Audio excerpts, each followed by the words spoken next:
C'est la surprise de la soirée. Le Rassemblement national peut compter sur 89 députés à l'Assemblée. C'est tout simplement du jamais vu.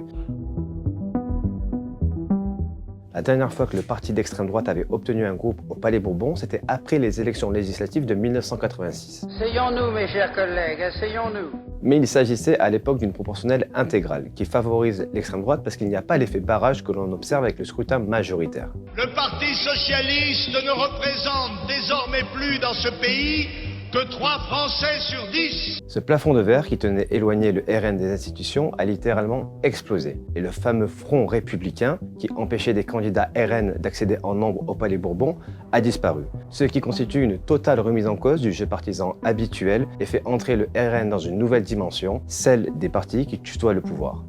Un très puissant groupe parlementaire de députés Rassemblement national à l'Assemblée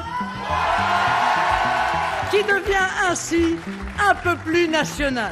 Conséquence de cette entrée en force, le Rassemblement national devrait récupérer plusieurs postes clés à l'Assemblée nationale. Et selon les règles en vigueur, des députés RN pourraient devenir questeurs et même vice-présidents de l'Assemblée nationale. Marine Le Pen a d'ailleurs prévenu que son groupe ne transigera sur aucun des moyens qui lui sont accordés par la tradition ou les règles républicaines. Des prétentions inimaginables il y a 5 ans quand le Front National n'avait envoyé que 8 députés sur les bancs de l'Assemblée. Et aussi une opportunité pour le parti lepéniste de sortir de son rôle d'agitateur quand on est à la protestation et à ses propos d'estrade. Mais le fera-t-il? Cela reste à démontrer. Et monsieur Collat, moi je suis un républicain, je prends des...